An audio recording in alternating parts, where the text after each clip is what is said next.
이 프로그램은 순수 복음을 전하기 위해 제작되었습니다.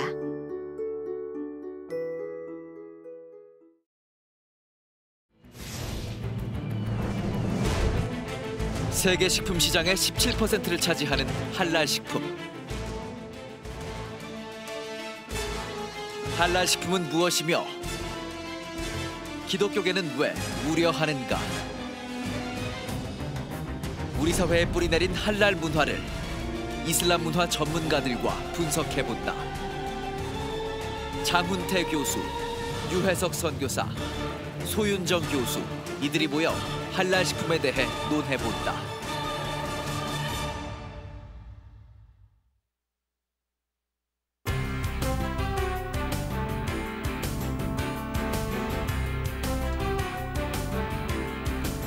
안녕하십니까. 한국교회를 논하다 이혜훈입니다. 여러분 혹시 할랄이란 말 들어보셨습니까? 할랄은 이슬람 율법에서 무슬림들이 먹고 쓸 수 있도록 허용된 제품을 총칭하는 용어입니다. 그런데 지난 3월 정부가 아랍에미레이트와 할랄 식품 업무 협약을 맺고 1,000조 원의 시장이 열렸다. 이렇게 홍보를 해왔고 드디어 6월 29일에는 전북 익산에 할랄 푸드 전용 단지, 할랄 파크라고 하죠. 이 할랄 파크를 조성한다고 발표했습니다. 그러나 아직 일반인들에게는 생소한 이 할랄 산업이 활성화되면서 이슬람 문화가 국내에 급격히 확산되고 몰려올 수 있다는 우려가 높아지고 있습니다. 오늘은 이 할랄 산업이 무엇인지 정확히 여러분들께 정보를 드리고 이러한 새로운 문화를 어떻게 하면 분별 있게 받아들일 수 있는지 이러한 문제의식을 가지고 접근해보는 시간을 마련했습니다. 관심 있게 함께해 주시기를 부탁드립니다. 오늘 함께하실 패널들을 소개해 올리겠습니다. 백석대학교에 시부하고 계시죠. 장훈태 교수님 모셨습니다. 네, 반갑습니다. 아유, 감사합니다. 나와주셔서. 네. 예, 그리고 FIM의 국제선교회 대표로 계시죠. 유혜석 선교사님 나와주셔서 감사합니다. 네, 감사합니다. 네, 아세아연합 신학대학교 교수님이시죠. 우리 소윤정 교수님 자리해 주셔서 감사합니다. 감사합니다. 네, 먼저 할랄이다, 코셔다. 요즘 이런 말들 참 많이 들으시죠. 근데 정확하게 무슨 말인지 이제 알고 우리가 얘기를 시작하는 게 좋지 않을까 합니다. 먼저 소윤정 교수님께서 이 할랄이 뭔지 좀 자세하게 설명을 해주십시오.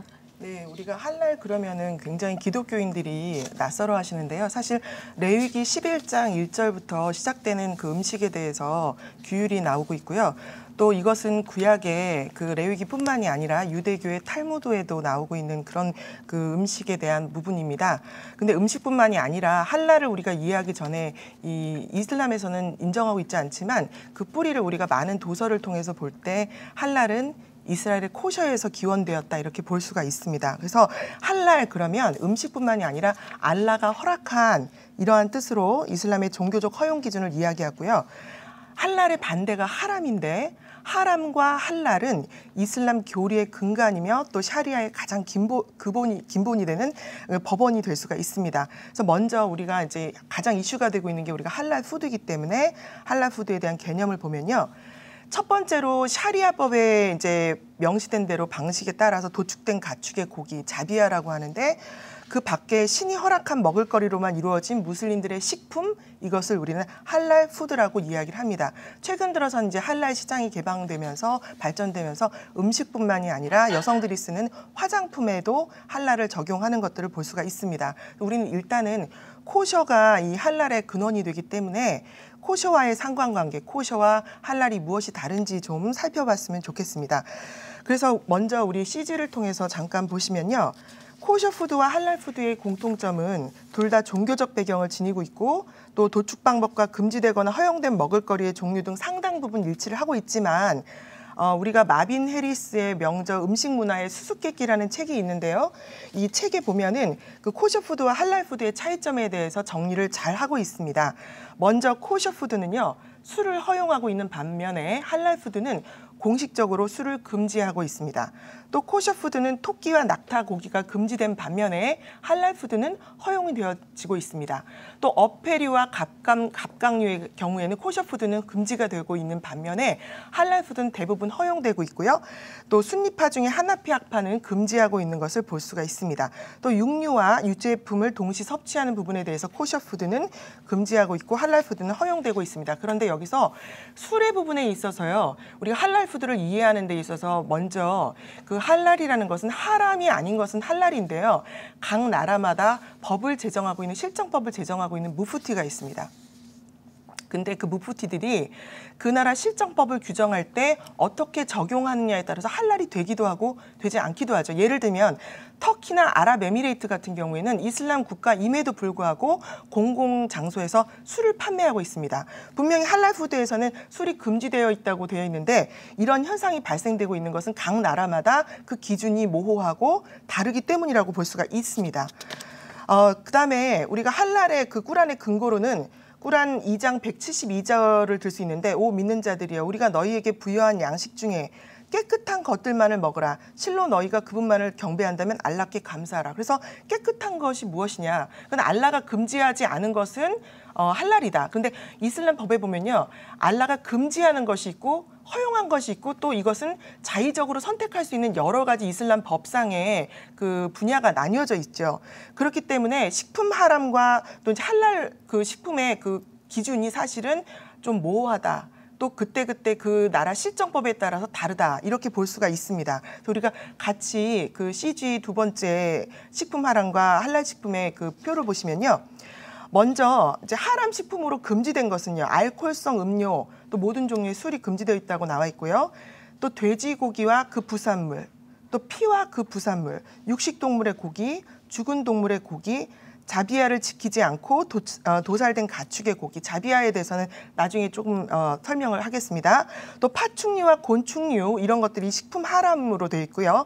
그다음에 이제 할랄 식품은 제가 계속 강조한 것처럼 융통적으로 그 나라의 실정법상에 따라서 좀 다르긴 하지만 공식적인 입장에서 소와 낙타와 양과 염소의 젖, 환각 성분이 없는 식품, 신선한 야채, 벌꿀, 해산물 일부가 금지되어 있고요. 그다음에 자비아를 지켜서 도살된 가축의 고기, 밀, 쌀, 호밀, 보리, 귀리 등 곡물류, 신선한 과일과 말린 과일, 또 땅콩, 캐슈넛, 헤이즐넛, 호두 등의 견과류와 콩류들을 들 수가 있습니다. 그런데 지금 한국에서 가장 이슈가 될 수 있는 부분이 제가 볼 때는 자비아 도축법이라고 볼 수가 있습니다. 왜냐하면 이것은 이슬람법에 의해서 철저하게 무슬림들이 도축을 해야 되고 그리고 그것을 위해서 특별한 시설을 만들어야 하는데요. 과연 자비아 도축법이란 무엇일까요? 그것은 알라의 이름으로 꾸란 5장 3절과 6장 121절에 그 어떤 그 본문에 의해서 비스밀라와 또 알라후 아크바르라는 것을 그다음에 도살한 다음에 도살을 하는데 가축의 머리를 메카를 향해서 메카 방향으로 향하게 한 다음에 그다음에 한 번에 그 목을 쳐서 이렇게 죽이는 것을 말을 합니다. 그러나 사실은요 이게 그 동물보호법에도 위배가 된다고 많은 논란을 국제적으로 일으키고 있어요. 왜냐하면 한 번에 단숨에 목을 벤다고 했을 때 피를 빼기 위해서 그렇게 하는 것인데 그 중간 과정 가운데 동물이 엄청난 고통에 시달린다는 것입니다. 그렇기 때문에 국제적으로 동물보호 단체들이 이 자비아 도축법이 동물보호법에 위배된다고 그래서 굉장히 많이 논란이 되고 있는 것을 볼 수가 있죠. 그래서 중요한 것은 자비아 도축법은 피를 뺀다는 데 의의가 있습니다. 동물의 피를 다 빼게 한 다음에 그것을 먹는다는 데 의의가 있고요. 철저하게 이 자비아 도축법은 무슬림에 의해서만 되어진다는 것이죠. 근데 사실상 동물을 이렇게 죽일 수가 없기 때문에요. 이슬람 국가에 가보면 이게 도축장이 이제 그 공장 시설로 되어 있죠. 공장 시설로 되어 있는데 확성기를 통해서 스피커를 통해서 알라후 아크바를 한 다음에 그다음에 이제 치는 경우 이제 이렇게 볼 수가 있습니다. 그리고 할랄 푸드의 관리 원칙도 굉장히 우리로서는 주목해야 되는데요. 할랄 식품의 관리 원칙 가운데는 철저하게 하람 식품과의 혼합이 금지되어 있습니다. 예를 들면 슈퍼마켓에도요. 예를 들면 돼지고기나 하람 식품과 같이 이렇게 놓을 수가 없어요. 냉장고에 같이 놓을 수가 없습니다. 그렇기 때문에 특별 관리를 해야 되고 또 이걸 관리하는 사람들조차도 무슬림만이 이걸 손을 댈 수가 있습니다.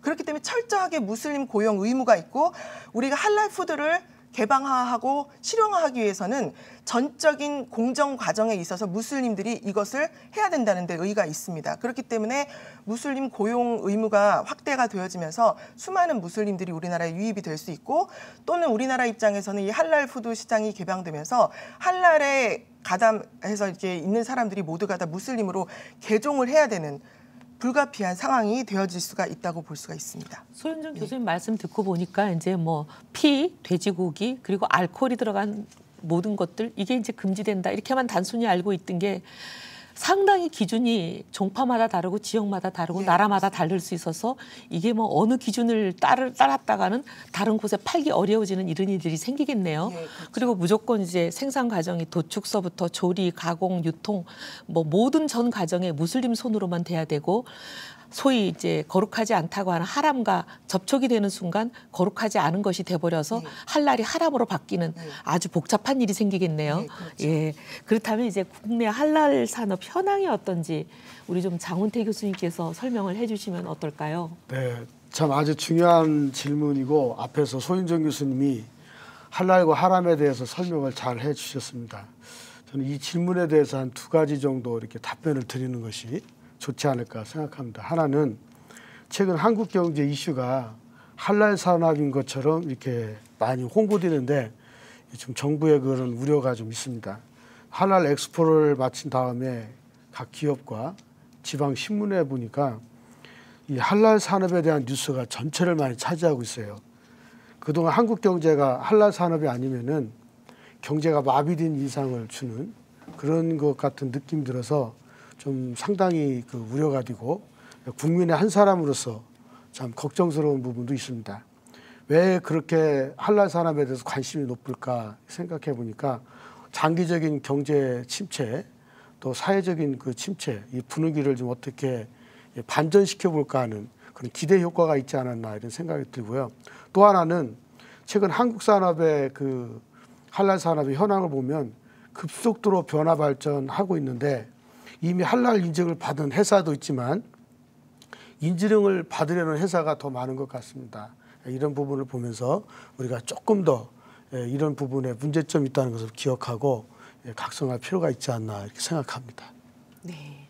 유혜석 선교사님 좀 어떠세요? 요새 할랄 산업 현황이 국내에서 어느 정도로 퍼져 있고 또 급속하게 증가하고 있습니까? 지금 이제 할랄에 대한 이야기를 우리가 하고 있는데 음식에만 국한된 듯한 인상을 받을 수 있는데 원래 아랍어에서 이제 할랄이라는 말의 의미가 허가된이라는 말이고 그에 반대되는 게 하람이라는 말이 금지된 이런 의미인데 할랄 산업이라고 하는 건 음식만이 아니라 모슬렘이 하는 모든 행동이 할랄과 관계가 돼 있어요. 예를 들면 할랄 투어라는 게 있습니다. 네.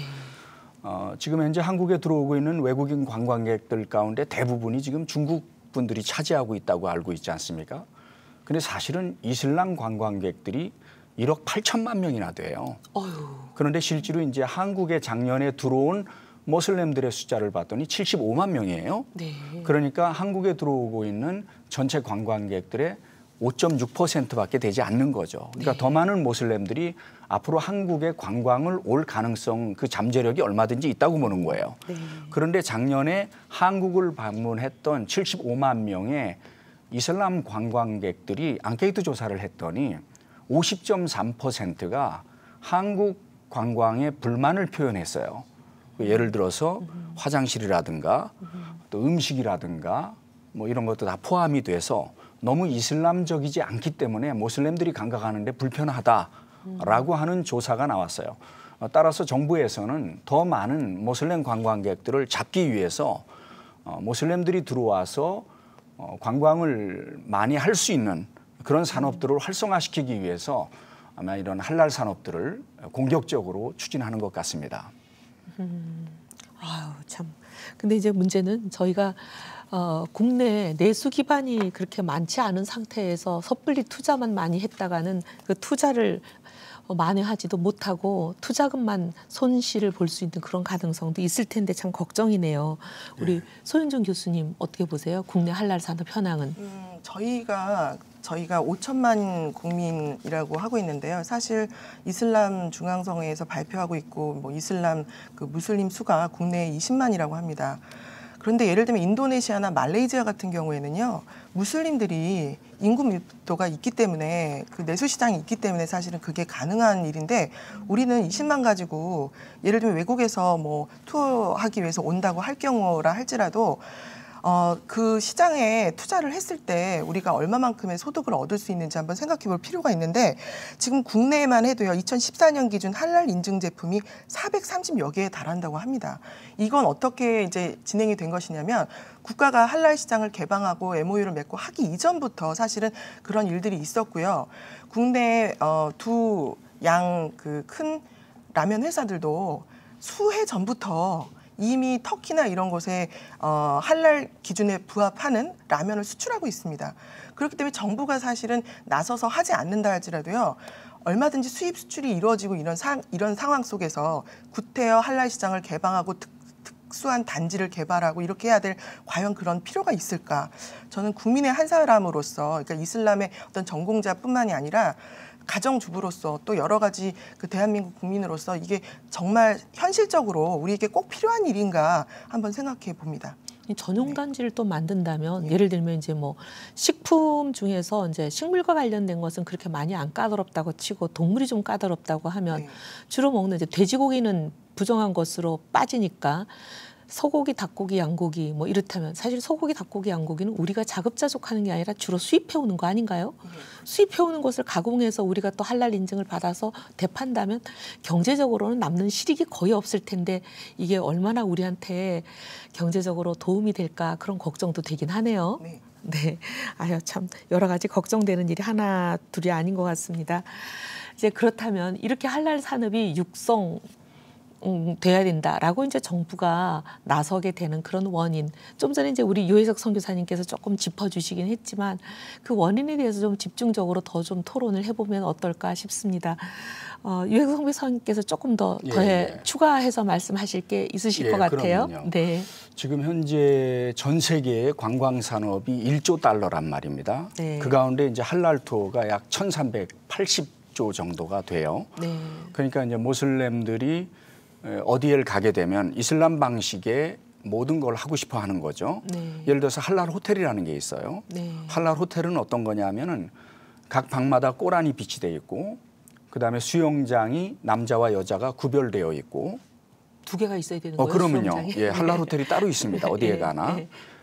그 더군다나 이제 그 화장실 같은 경우에 이슬람에 의하면은 앞과 뒤가 절대로 메카 쪽으로 향해서 만들어진 화장실은 사용하지 않습니다. 이게 불경한 거기 때문에 그렇기 때문에 앞과 뒤가 메카 쪽으로 향하지 않게 만들어진 화장실. 그 다음에 이제 물론 모든 음식들은 이슬람식으로 도살된 그런 육류와 가공된 음식만 먹는 거 이것이 할랄 투어예요. 또 기도처소는 별도로 있어야 될 거고. 그럼요, 당연하죠. 이런 것들이 할랄 투어인데 한국은 이제 이런 부분이 취약하죠. 그래가지고 외국인 관광객들을 잡기 위해서 이제 그러는데 거기에다가 이제 할랄 식품이라고 하는 게 그 전 세계 관광 업체가 1조 달러인데 할랄 식품이 1조 880억 원 규모예요. 그러니까 전 세계 투어하는 관광객들과 맞먹는 부분이 바로 이 할랄 음식이죠. 따라서 이제 한국 정부가 할랄 음식을 세계에 허브화하겠다. 이러면서 말레이시아하고 경쟁을 하겠다 이런 공약을 발표했는데 사실 말레이시아는 전 국민의 60.8%가 모슬렘이란 말이죠. 할랄 음식이라는 게 자연스러운 그런 문화예요. 우리 한국의 경우 모슬렘 인구는 5%도 안 돼요. 1%도 안 된다는 말이에요. 그럼에도 불구하고 할랄 산업의 허브가 되겠다고 하는 것은 굉장히 위험한 발상이에요. 예를 들면 이거죠. 우리가 전 이명박 대통령 정부에서 자원 외교라는 걸 했어요. 그러나 실패로 끝났다는 걸 우리 국민들이 다 알고 있단 말입니다. 다음 정권에서 틀림없이 이 할랄 식품의 문제, 더군다나 제2의 중동붐을 일으키기 위해서 한국 정부가 5조를 쓰겠다 그랬어요. 이 문제는 잘못된 정책으로 끝날 가능성이 많습니다. 한국의 모슬렘 인구가 1%도 안 되는데 할랄 음식을 국제 허브화하겠다고 하는 것은 국내에서 이슬람 붐을 조성하겠다는 것밖에 안 된다고 하는 것입니다. 이런 측면에서 이 할랄 산업이라고 하는 것은 쉽게 접근할 수 없는 대단히 위험한 것입니다. 또 하나 문제가 있습니다. 저는 영국에서 17년 동안 살았는데 이런 국가적인 산업을 이룰 때에는 언제나 여론조사의 과정을 겪어요. 적어도 국회에서 모든 종교 지도자들이 모여서 토론을 하고 국민적 합의가 도출된 상태 내에서 이런 산업을 진행함에도 불구하고 우리 한국 정부에서는 3월 달에 4개국 중동 순방하고 오시자마자 대통령께서 발표하고 나서부터 완전히 국가 산업으로 모든 산업이 이쪽으로 지금 집중되고 있는데 이런 굉장히 위험한 일이라고 볼 수 있습니다. 전혀 공론화 과정이 없었다. 그런 전혀 말씀. 없었죠. 네. 국회에서 한 번도 토론된 적이 없거니와 전문가들이 모여가지고 토론을 할 뿐만 아니라 종교 지도자들이 모여서 이 부분에 있어서 충분하게 납득을 시키고 합의를 도출하는 과정이 있은 다음에 이런 산업은 육성이 돼야 돼요. 왜 그러냐 하면 자원 외교가 실패한 것은 돈만 낭비하고 끝났지만은 이 이슬람 문화가 실패하는 것은 이런 문제가 아닙니다. 모슬렘들이 대거 들어오기 때문에 조국의 미래에 대하여 심각한 문제를 초래하기 때문에 이 부분에 대한 국가가 나서서 공론화하는 과정이 지금이라도 늦지 않았으니까 빨리 진행돼야 된다고 그렇게 생각하고 있습니다. 성 교사님 말씀은 예를 들면 이제 할랄 호텔을 대거 짓는다. 그러면 말레이시아나 인도네시아나 이렇게 무슬림 국가들은 전 국민의 대부분이 무슬림이니까 그 이제 할랄 호텔을 상당히 많은 내수 기반을 가지고 그분들이 다 쓰니까 예. 어차피 그걸 지어놔도 어차피 돌아가는데 그러면요. 우리나라처럼 전 국민의 뭐 0.몇 %밖에 무슬림 인구가 없는 상황에서 관광객들이 얼마나 와서 그 할랄 호텔들을 사용할 것이며 만약 그럼요. 관광객들이 줄어들 경우에는 예를 들면 외부적인 뭐 경제 위기가 온다든지 전 세계적인 경제 위기가 온다든지 메르스라든지 이런 게 와서 외국 관광객들이 갑자기 줄어들었을 때 그 텅텅 비어 있는 그 엄청난 할랄 호텔들은 다 어떻게 할 것이냐 그러면요. 이런 걱정을 하시는 거죠. 그러면요. 우리 교수님 여기에 대해서 좀 덧붙일 말씀이 많으실 것 같아요. 유성 교사님이 아주 구체적으로 설명을 잘 해주셨어요. 근데 저는 이제 좀 약간 각도가 다른 측면에서 이 할랄 산업이 육성된다고 하면은 기업이 사업이 확장되고 수익이 창출된다고 볼 수 있는 그런 강한 욕망은 있지만 과연 경제적인 이익이 몇 % 하고 국민의 GDP 수준이 얼마나 올라갈까 상당히 이거는 좀 우려되는 부분 중에 하나고 또 하나는 이슬람 인구의 급속한 증가가 우려된다는 것은 두 분이 다 말씀을 하시지 않습니까? 현재 보험주의 진영에서는 이슬람 인구는 13억으로 보고 있어요. 근데 경제인들은 17억에서 18억으로 보고 있는데 이것도 수치가 정확하지 않고 정말 왜 이런 통계가 나왔는지 저는 의구스럽고요. 또 하나는 기독교 인구보다 높게 나와 있는데 그렇다면 전 세계에 있는 힌두교인이나 불교 인구보다 높다고 보는데 과연 높을까? 이것도 의심스럽습니다. 또 하나는 이제 지금 말레이시아, 인도네시아 얘기를 많이 하셨는데 할랄 인증 식품의 판매량이 우리나라하고 전혀 달라요. 상황이. 왜냐하면 말레이시아 같은데 인도네시아는 인구가 많다는 거죠. 그렇기 때문에 그거 안 되고 그래서 이 한국 경제 돌파구가 어떤 거냐. 기대 심리를 너무 갖지 말자는 거예요. 너무 거기에 어느 한쪽에 기울어지지 않고 짧게 갈 수 있고 또 청년 취업 창출이나 이런 허황 뛴 것에서 벗어나서 정말 안정된 이 문화적 정체성에 맞는 그런 방향으로 갔으면 좋겠다 하는 것이 제 바람입니다. 네, 우리 소윤정 교수님 어떻게 보세요? 네. 저는 사실 경제 전문가는 아닙니다. 그런데 비전문가의 입장에서 봤을 때도요. 제가 이슬람을 연구하고 여러 다른 그 국가들의 경우를 봤을 때도 우리 국가가 그걸 지금 시점에서 꼭 해야만 하는가 이런 생각이 드는 게요. 할랄이 무엇이냐면 그 이슬람식 도축을 위해서는요. 반경 5km 내외에는 다른 육가공 업체가 설 수가 없습니다. 특히 돼지 같은 거. 예. 그러면 우리나라 지금 육가공업 하시는 분들은요. 우리나라 땅덩어리가 넓은 것도 아니고 예를 들면 5km 내에 다른 음식 육가공업 설 수가 없다. 그러면 우리나라 지금 기존의 그 농축산은 어떻게 됩니까? 이건 현실적으로 사실은 불가능하다. 다 사라져야 된다는 얘기죠. 예. 무엇을 위해서 소탐대실이라는 말을 하고 싶어요. 저는 소탐대실이라는 말을 하고 싶은 게 뭐냐면 정말 이 눈에 보이는 근시안적인 것을 가지고 할랄이 무엇인지 모르고서 했다가 그거로 인해서 물론 경제적으로 여러 가지 이제 업체에 계신 분들이 타진을 하겠지만 그 기관도요. 할랄 인증업체가 제가 아까 말씀드린 것처럼 하람과 달라서 하람은 정확한 규정이 있지만 할랄은 실정법에 따라서 각 국가와 기관에 따라서 조금씩 다르고 또 한 번 정하면 그게 계속 유지가 되는 게 아닙니다. 그리고 한 번 할랄 인증을 받는데요. 1년, 2년밖에는 인증이 유효하지가 않아요. 그리고 한 건당 30만 원이고요. 그리고 또 그 업체가 와가지고 규정을 바꾸면 우리는 모든 시설을 다 다시 바꿔야 됩니다. 이런 상황 속에서 우리가 이 할랄이 무엇인지 모르고서 일단은 외국에서 오는 투어리스트들 반기, 물론 우리나라가 정서상 손님을 대접하는 문화를 가진 정말 그런 동방예의지국이기 때문에 그런 생각을 할 수 있지만 반대로 생각해 보면 저희가 아랍에미레이트에 가면요. 할랄 음식 먹습니다. 왜? 저희는 다문화를 존중하는 국가이기 때문에. 그런데 정작 다문화 사회를 살고 있는 이 사회에 한국을 방문한 무슬림들이 이 다문화를 존중하지 아니하고 자기네들 음식을 고수한다는 건요. 역차별적인 생각이라고 저는 생각이 됩니다. 뿐만이 아니라 아랍에미레이트에 가면요. 버젓하게 무슬림이 아닌 사람들이 한식당을 하고 있는 우리 동포들이 있어요. 그럼 분명히 식당에 써놓습니다. 이 식당은 무슬림이 경영하는 식당이 아니다. 그럼 음식이 맛있으면 무슬림들임에도 불구하고 줄을 서서 먹는 걸 봤습니다.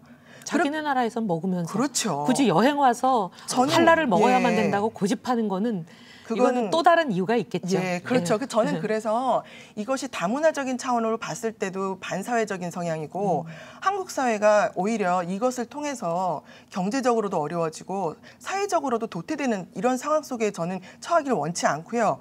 저는 경제 전문가가 아니지만 이 산업체를 예를 통해서 하시는 분들이 아마 견적을 내보시면 어떤 게 허고 어떤 게 실인지 금방 나오실 거라고 저는 생각이 들고 제가 알기로는 국내 이슬람 전문가들 중에서도 이 할랄 산업을 맡아서 하실 분들이 적격자가 없다고 제가 들었습니다. 왜냐하면은 우리나라의 기준에 그 한국 이슬람 중앙회에서 인증한 마크가요. 국제적으로 인정을 못 받았어요. 그런 사례들이 있기 때문에 얼마만큼 먼 길이고 얼마만큼 힘든 길이고 실현이 어려운 길인지 좀 타진을 해보고 정부가 이 얘기를 했으면 좋겠다. 저는 그렇게 생각합니다. 벌써 이제 도축장만 하더라도 우리는 소와 돼지를 한 도축장에서 같이 동시에 도축을 하는데 지금 할랄 기준에 의하면 돼지가 도축되는 데서 소가 도축되면 바로 할랄이 아닌 게 되잖아요. 네. 그러니 이제 새로운 할랄 도축장을 만든다고 지금 이제 익산에 할랄 파크를 조성한다고 하면서 바로 내년 예산에 할랄 도축장 예산이 이제 이번에 국회에 올라온다는 거거든요. 근데 도축장 하나에 할랄 도축장은 320억씩 든다고 지금 그렇게 얘기가 되고 있어요.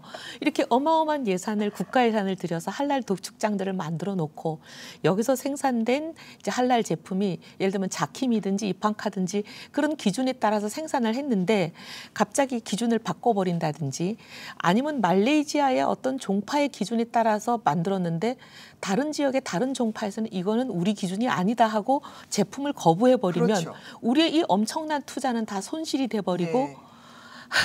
경제적으로는 아무것도 이득이 없고 오히려 손실이 되는 그런 상황이 된다 이런 말씀이신 거죠? 예, 실질적으로 네. 지금 저희 그런 예가 있었습니다. 그 한국농어민신문에 2015년 3월 20자에 나왔는데요. 청하구 푸드 같은 경우에 자킴에서 인증을 받지 못해가지고 시설 투자한 것들을 전혀 무용지물이 된 이 사실이 사실 신문에 보도된 적이 있습니다. 우리가 정부 차원에서 그 문을 개방하지 않더라도요. 벌써 이런 사례들이 있기 때문에 우리가 고려를 충분히 해야 된다고 생각합니다. 우리만이 아니라 제가 외신을 보니까 뉴질랜드나 이런 데서도 이런 일들이 아주 다반사로 일어나고 있더라고요.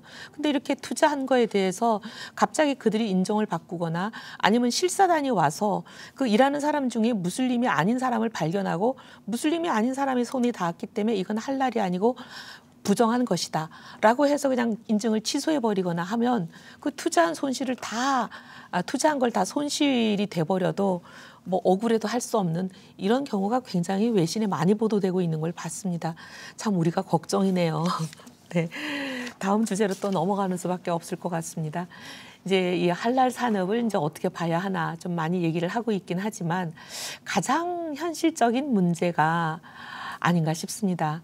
이 할랄 산업 우리가 또 이제 어떻게 보면서 대처를 해나가야 될 것인지 이런 문제들을 좀 더 심도 있게 얘기를 부탁드리겠습니다. 누가 먼저 시작을 하시겠어요? 우리 유해석 선교사님 하실래요? 네, 아까 네. 정 교수님께서 한국 경제의 현실을 돌파하기 위한 대안으로서 할랄 산업을 육성하는 것 같다라고 하셨는데 그 참 맞는 말씀입니다. 침체되어 있는 경제를 돌파하기 위해서 제2의 중동붐을 이야기하면서 이제 할랄 산업을 돌파하고 있는데 참 이 불확실한 문제인데 우리가 분명히 알아야 돼요. 지금 대한민국 헌법 20조에는 종교 분리 원칙을 선언하고 있어요. 근데 어떻게 국가가 나서서 이슬람 할랄 산업, 특정한 종교에 대해서 일방적으로 국가 산업을 만들어 가지고 밀어붙이고 있는지에 대해서는 헌법을 위반하는 거라는 것을 알아야 됩니다. 한국은 분명하게 종교가 분리되어 있는 사회입니다. 그럼에도 불구하고 할랄 산업이라고 하는 것은 전적으로 이슬람 산업입니다. 이것을 정부가 나서서 육성하고 있다는 거예요. 이런 문제들이 보통 심각한 문제를 앞으로 낳게 될 것이라는 겁니다. 예를 들어서 영국과 프랑스 같은 경우에는 점심시간이 되면은 이제 정부에서 제공하는 점심을 먹지 않습니까? 학생들이 모슬렘들이 그 음식을 안 먹어요. 왜? 할랄 음식이 아니기 때문에 할랄 음식을 달라 이거예요. 그럼 어떤 현상이 나타나느냐? 정부가 할랄 음식과 일반 사람들을 위한 두 개의 음식을 만들기에는 재정이 부족합니다. 모슬렘들이 할랄 음식이 아니면 안 먹겠다 그러고 그 음식을 거부함에 따라서 전체에게 할랄 음식을 제공해 줍니다. 이런 경우가 학교마다 비밀리에 계속 그렇게 되고 있습니다. 모슬렘들은 할랄 음식인 줄 알고 먹고 있고 일반 기독교인들은 할랄 음식인지도 모르고 먹고 있는 거예요. 어머나, 기가. 그러니까 역차별을 당하는 거죠. 모슬렘이 많아짐으로 인하여 할랄 산업이 육성됨으로 인하여 자연스럽게 모슬렘들이 자신의 종교를 주장하고 있는 겁니다. 강요하는 거네요. 주장이 예를 들어서 아니라. 영국에 들어와 있는 모슬렘들이 우리가 이미 유럽에서 다 알고 있지 않습니까? When in Rome, you do what Romans do. 로마에 가면 로마의 법을 따르겠다는 것이 우리가 알고 있는 일반 상식입니다. 영국에 와 있는 모슬렘들의 80%가 영국의 법을 따르지 않고 이슬람법을 따릅니다. 따라서 당연히 그들은 할랄 음식을 요구할 수 있는 권리가 생기는 겁니다. 모슬렘들이 할랄 음식을 요구함에 따라서 일반 기독교인들도 자기도 모르게 점심시간에 할랄 음식을 먹고 있다고 하는 것입니다.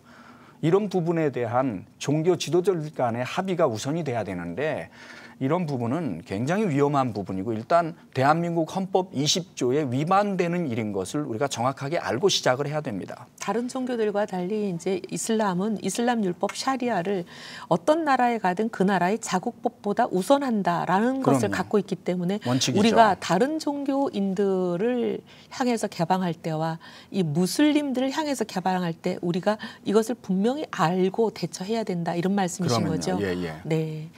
우리 교수님. 예, 저도 네. 이제 뭐 유해석 선교사님 말씀 잘 들었는데 네. 이 할랄 산업에 대한 몇 가지 문제점이 상당히 많은 것 같아요. 네. 예, 첫째로 딱 집어서 얘기하면 종교 편향이 아니겠느냐. 네. 우리나라 같은 경우는 그 기독교, 불교, 뭐 유교 또 다 있는데 어느 한 특정 종교에만 이렇게 배려를 한다는 것은 사회적으로 볼 때나 전통적으로 볼 때 문화적인 우배가 될 수 있다고 볼 수 있고 또 하나는 이제 지금까지 앞에서 말씀드린 대로 동물보호법에도 정말 문제가 되죠. 7조 1항에 보면은 위반되는 행위다 이렇게 했는데 잔인하게 동물을 죽여서는 안 된다는 거예요. 다른 동물이 보는 데서 또 그 동물을 죽여서도 안 된다는 거죠.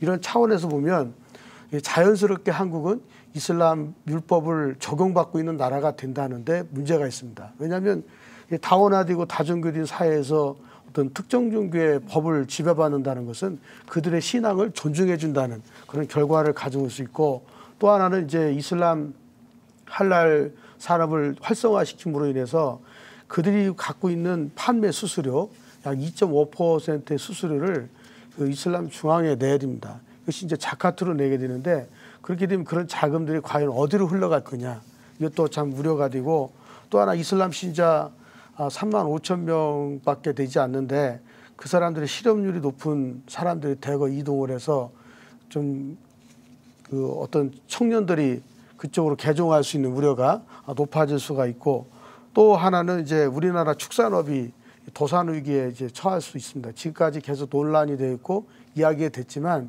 돼지나 닭이나 이런 것들은 어떻게 하겠냐 그죠? 소고기, 양고기 다 수입만 하겠냐 그죠? 다 소화시킬 수 없어요. 이 문제를. 그러면 국내 소비량도 한계가 있는데 굳이 할랄 산업을 해서 그 도축민들 또 양돈 농가를 희생시킬 이유가 없다는 거죠. 그렇게 되면 한국의 농업 경제 산업이 한쪽은 쭈그러들게 되고 한쪽으로는 발전하게 되는 이 비현상적인 일이 발생하기 때문에 아무래도 좀 문제가 있고 특히 이제 한국 사람들이 삼겹살을 참 좋아하는데 이거 배척이 되고 그러면 문화적인 피해를 받잖아요. 예. 그러면 이 우리가 좋아하는 음식 문화에 역차별이 되기 때문에 이것도 문제가 된다고 저는 생각이 되어집니다. 네. 예, 우리 소윤정 교수님. 저희는 한국인으로서요, 한국 음식을 소개를 해야 될 한국민의 어떤 그런 게 있는데, 예를 들면은 김치 그랬을 경우에 할랄 음식을 저희가 수출하면 어떻게 되냐면요. 아주 쉬운 예로 김치를 수출하려면 젓갈을 절대 쓰면 안 됩니다. 발효, 알코올. 예. 네. 그런 것처럼 한국의 어떤 그 음식 식문화에 왜곡이 생기게 되고요. 이런 것들이 사실은 불합리한 그런 그 영향을 끼치게 되고, 또 한 가지 뭐냐면 그 위생적이라고 생각을 했는데 사실 이 할랄 그 도축이요 절대 위생적이지 않습니다. 중동에서는요 소를 이렇게 도축하다가 비전문가가 도축을 하다 보니까 문제가 심각하게 된 게 이 소가 뛰는, 소가 덜 도축이 돼갖고 뛰는 이런 사건들이 있었습니다. 그래서 이런 문제들, 우리가 동물 학대 논란을 일으키고 있는 부분들, 특히 네덜란드는 자비아 도축법 금지에 강경한 입장을 고수하면서 유럽 국가들이 전기 충격의 그 고전적인 방법을 다시 시행하고 있는 것을 볼 수가 있습니다. 또 한 가지는요, 할랄 인증제를 도입을 하면요, 식품 가격이 올라갈 수밖에 없습니다. 그렇겠죠. 일증료도 내야 되고. 예. 네. 그렇기 때문에 오히려 우리나라 경제에는 별 도움이 안 된다는 거죠. 네. 하여튼 전 세계 무슬림 국가가 아닌 나라에서 이렇게 전용 단지를 만든 사례가 거의 없는데, 참 우리는 무슬림 인구도 없는 무슬림 국가도 아닌 나라에서 이 한다는 거에 대해서 참 걱정들이 많으시네요. 자, 앞으로 이제 한국교회와 기독교인들이 할랄 산업에 대해서 어떤 시각을 가져야 할지, 그리고 만약 대안이 필요하다면 어떤 것들이 필요한지, 이제 시간이 많지 않은데 좀 짧게들 말씀 좀 부탁드리겠습니다. 예, 제가 먼저 말씀드릴게요. 네. 뭐 지금까지 이제 할랄 산업에 대한 여러 가지 내용들이 많이 나왔는데, 좀 더 한국교회가 21세기 들어서 하나님 말씀에 바로 서는 국가, 공무원을 좀 배출했으면 참 좋겠습니다.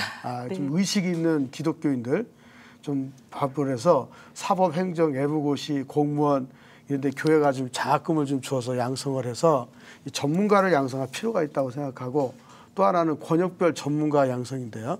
이 부분도 아주 중요합니다. 우리가 다음 세대를 강조하지만 어떤 다음 세대를 양성할 것이냐, 이거 전혀 대안이 없어요.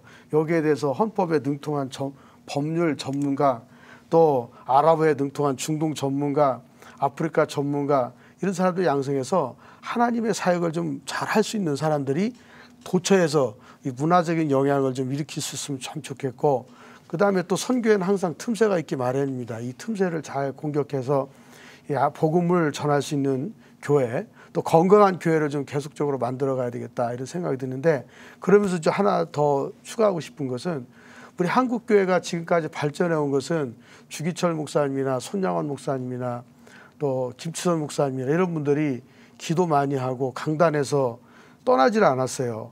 그런 분들의 그 신앙과 신학, 전통적인 거, 이거 좀 하면서 또 문화에 잘 적응할 수 있는 사람들을 양성하는 것이 이런 그 할랄 식품에 대한 대응 방법이 아닐까, 저는 그런 생각도 해봅니다. 네, 우리 유혜숙 선교사님. 지난 3월에 네. 중동 4개국을 순방하고 오신 박근혜 대통령께서 19일 날 제7차 무역진흥회에서 제2의 중동 붐을 언급하시면서 이렇게 말씀하셨어요. 경제를 영원하는 국민들의 간절한 기도가 하늘의 응답으로, 네. 하늘의 메시지로 들려주었다. 그리고 우리는 그 메시지를 읽어야 된다. 그분이 어떤 신에게 기도했는지 모르지만 그 뒤에 발표된 4가지 실행사항이 있습니다. 그 첫째가 뭐냐? 이슬람 기도 처소를 확장하겠다. 이게 지금 정부에서 발표한 겁니다. 네. 문공부가 나온 겁니다. 네, 네. 두 번째가 뭐냐면 이슬람 관광객들이 들어올 수 있도록 인프라를 구축하겠다. 네. 세 번째가 할랄 산업을 육성하겠다. 그리고 네. 네 번째가 중동의 환자들을 받아가지고 한국에서 치료하는 시스템을 구축하겠다. 이 4가지를 보면 제1차 중동 붐은 한국인들이 가서 돈을 벌어온 것이라면 5조를 투자하는 제2차 중동 붐의 내용은 한국 내에 이슬람을 확장하겠다는 내용밖에 되지 않습니다. 전 세계가 이슬람을 막기 위해서 몸부림을 칩니다. 영국, 불란서, 호주, 캐나다 지금 그럼요. 다 스위스 같은 경우에는 공사를 앓고 있죠. 국민 투표를 통해 가지고 이슬람 사원을 짓지 못하게 돼 있습니다. 이게 네. 국민 투표입니다. 네. 프랑스 같은 경우에는 다른 나라가 당하는 걸 봤으니까. 그러면요. 프랑스 같은 경우에는 외국 자본을 가지고 자국 내에 모스크에 짓지 못하게 돼 있어요. 그런데 박근혜 대통령께서 이것을 발표하고 나서 2주 후에 터키 정부 종교청에서 340억을 한국 이슬람 중앙회 사원을 새로 짓겠다고 투자하겠다고 나왔습니다. 앞으로는 전 세계가 자기 종파들, 이슬람의 종파가 하나가 아니에요. 70개입니다. 자기 종파들의 모스크를 한국에 짓기 위해서 경쟁적으로 이슬람 사원이 늘어가게 될 것입니다. 스페인 같은 경우에는 모슬렘 근로자들을 주도적으로 막기 위해서 남미에서 외국인 근로자들을 데려와서 북부아프리카에서 온 모슬렘들을 조직적으로 막고 있습니다.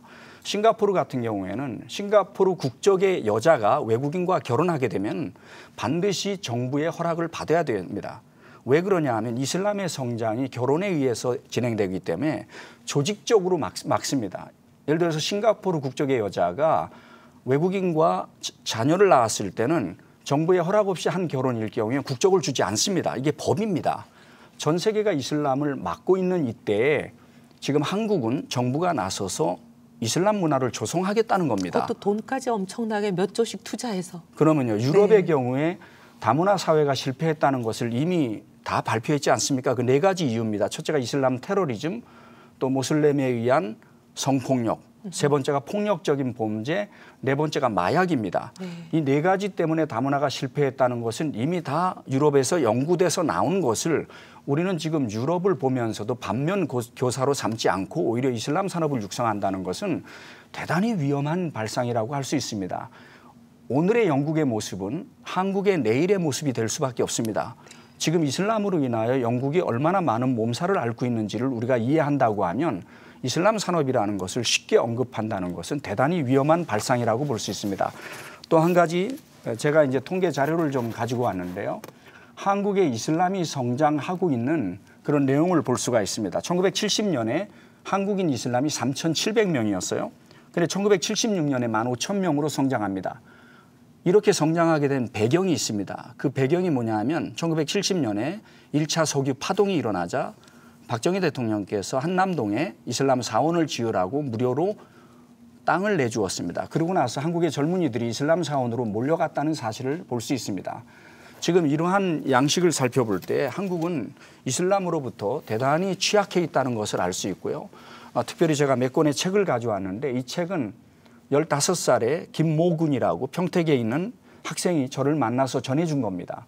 한국의 청소년들이 이슬람에 대해서 인터넷을 통해 갖고 많이 오픈되어 있습니다. 그들이 이슬람으로 개종하고 있습니다. 지금 이런 상태이기 때문에 우리 한국 정부가 이슬람에 대한 문제는 할랄 산업뿐만 아니라 전반적으로 다시 유럽을 본받아 가지고 재연구하고 연구하는 기관을 만들고 국민들이 미래를 생각을 할 때 잘 준비된 그런 미래로 나갔으면 좋겠다 하는 기대가 있습니다. 패망의 길로 가는 걸 보면 따라가지 않는 게 현명한 사람이지요. 맞습니다. 네, 소윤정 교수. 분명히 유해석 선교사님이 지금 이렇게 강조해 주신 것처럼 할랄 산업을 통해서 이슬람이 유입되고 이슬람 확산의 도구로 사용되는 것이 아주 자명한 사실입니다. 그러나 이제 저는 바라기는 한국 기독교인으로서 기독교 입장에서 종교적인 입장에서 이 할랄 산업을 우리가 바라만 봐서는 안 되고요. 대한민국 국민으로서 할랄에 대해서 얼마만큼 우리에게 실익이 있는지 잘 판단을 하고 또 유럽의 예들을 통해서 과연 우리가 이렇게까지 해서 이슬람화를 촉진하는 그 하나의 포교 수단으로 사용되어지는 그런 이 할랄 산업에 우리가 같이 동조해야만 하는지 이런 것들을 생각해 볼 필요가 있다고 생각을 합니다. 그래서 우리나라 정부는 국가를 이제 부강하게 하기 위해서 있는 건데요. 많은 그 유럽의 예들을 살펴보고 이것이 정말로 우리에게 필요한 것인지 다시 한번 생각해 봐야 되겠고 또 한국 교회 입장에서는 교회가 이런 홍보를 통해서 할랄 산업이 예를 들어 무엇인지 목회자로서가 아니라 각자의 아까 장 교수님이 말씀하신 것처럼 뭐 경제인으로서 또 정치인으로서 학교 교사로서 할랄에 대한 여러 가지 부분들에 대해서 홍보하면서 우리가 다 정말 행복한 한국 국가가 될 수 있도록 힘쓰는 대한민국 국민으로서 기독교인이 되기를 바랍니다. 정말 무슨 말씀인지 정말 깊이 공감이 갑니다. 이렇게 수조씩 투자를 해봐야 나라마다 다르고 지역마다 다른 인증기관을 우리가 한 곳에는 팔 수 있어도 바로 옆 지역의 옆 종파에 팔 수도 없는 이것을 위해서 이렇게 많은 돈을 투자하는 것이 과연 경제적인 실익이 있겠느냐. 그리고 지금은 인정을 받아도 불과 1, 2년 후에 또 인정을 바꿔버리면 아무 소용이 없는 무용지물이 되는 이런 것들. 그리고 또 문제는 우리 양돈 농가와 우리 농축수산업에 엄청난 피해를 가져올 수 있는 이런 거. 그리고 오히려 무슬림 인구의 급속한 유입만을 가져올 수 있는 이런 일들에 좀 더 신중하자 이런 말씀이신 거죠. 예, 이제 이야기를 마무리해야겠습니다. 오늘 많은 이야기를 나눠보았습니다만 할랄 산업과 관련된 이슈들 참 민감한 사안인 것 같습니다. 이슬람의 할랄 산업, 정부는 집중 육성하려고 하고 있는데 과연 경제적인 효과가 있는지, 급속한 무슬림화나 양동 농가를 비롯한 우리나라 농축축산업에 피해를 가져올 그런 예상치 못한 일들은 없는지 정확히 따져보아야 하겠습니다. 한국교회도 이 문제에 대해서 더 많은 관심을 가지고 지속적으로 공론화해 주셔야 될 것 같습니다. 한국교회를 논하다, 이것으로 마치겠습니다. 감사합니다.